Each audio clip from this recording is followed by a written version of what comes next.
तेव्हा सगळंच संपून गेलंय असं आपल्याला वाटतं. तीच खरी वेळ असते नवीन काहीतरी सुरू होण्याची. नेहमी लक्षात ठेवा, आपल्याला खाली खेचणारे लोक आपल्यापेक्षा खालच्या पायरीवर असतात. जेव्हा एक बीज काळोख्या अंधारातून कठोर जमिनीतून उगवू शकते, तर तुम्ही का नाही?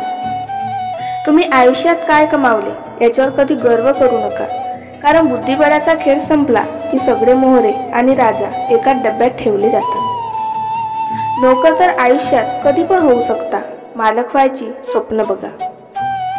वळून कोणी पाहिलं नाही म्हणून माळावरच्या चाप्याचं अडलं नाही. शेवटी पानानेही साथ सोडली नाही, पण बहरनं सोडलं नाही. तुम्ही गरीब म्हणून जन्माला आलात यात तुमचा काहीच दोष नाही, पण जर तुम्ही गरीबच म्हणून मेलात तर हा नक्की तुमचा दोष असेल. अपयश म्हणजे संकट नव्हे, आपल्याला योग्य मार्गावर आणणारे ते मार्गस्थ दगड आहे. तुम्ही कोण आहात आणि तुम्हाला कोण व्हायचंय यातलं अंतर म्हणजे तुम्ही काय करता. पैज लावायची तर स्वतः सोबतच लावा, कारण जिंकलात तर स्वतःचा आत्मविश्वास जिंकाल आणि हरलात तर स्वतःचाच अहंकार हराल. स्वप्न मोफतच असतात, फक्त त्यांचा पाठलाग करताना आयुष्यात बरीच किंमत मोजावी लागते. मोठे व्हायचं आणि यशस्वी व्हायचंय तर अपमान गिळायला शिका. उद्या मोठे व्हाल तेव्हा हीच अपमान करणारी लोक स्वतःचा मान वाढवायचा तुमची ओळख सांगतील.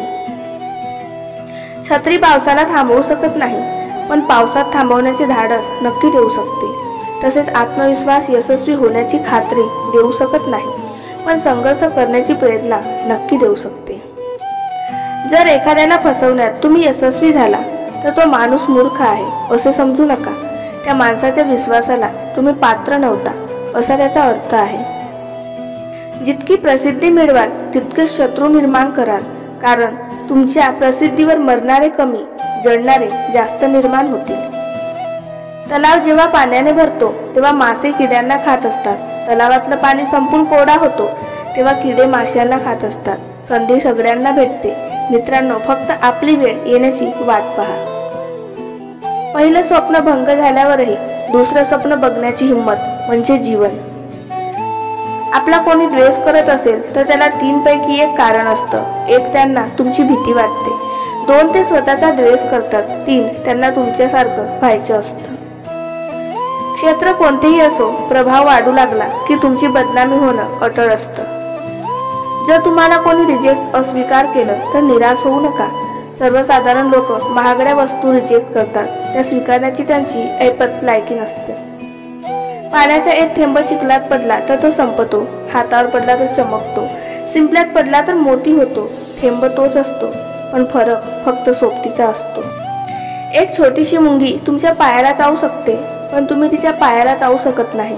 म्हणूनच जीवनात कुणालाच छोटं समजू नका, कारण ते जे करू शकते कदाचित ते तुम्ही पण करू शकत नाही. माणसाला स्वतःचा फोटो का काढायला वेळ लागत नाही, पण स्वतःची इमेज बनवायला काळ लागतो. जगा इतकं की आयुष्य कमी पडेल, हसा इतकं की आनंद कमी पडेल.